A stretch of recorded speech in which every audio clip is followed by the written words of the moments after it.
Both of my parents were born in Calabria. They both came to Canada as teenagers and of course met here in Canada. They married and began having children pretty much right away, and I was the last of four brothers and sisters, my oldest brother Joseph, my brother Edward, and my sister Marcella.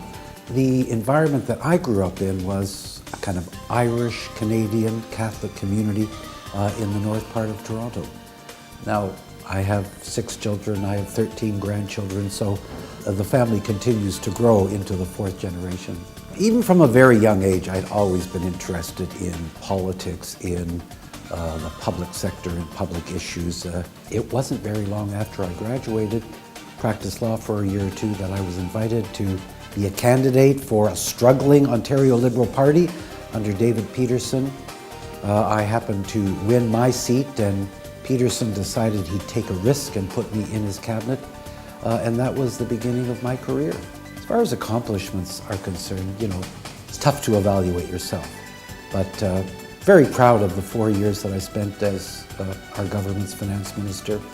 It was a long political career, and there were a lot of ups and downs, and I enjoyed all of the ups and I endured all of the downs.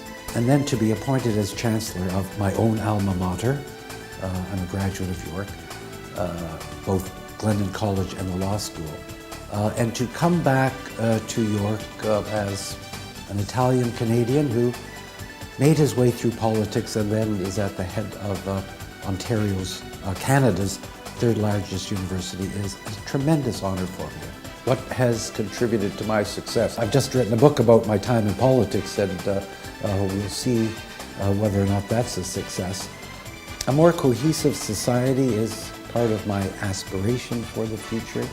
Canada is a magnificent experiment in cultures from all over the world, including the strength of the Italian-Canadian culture living together.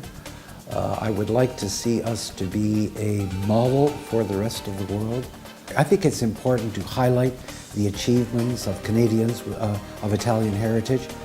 But for me in particular, my dad was one of a small group of Italian Canadians who created what was then the CIBPA. But the organization has had a great history.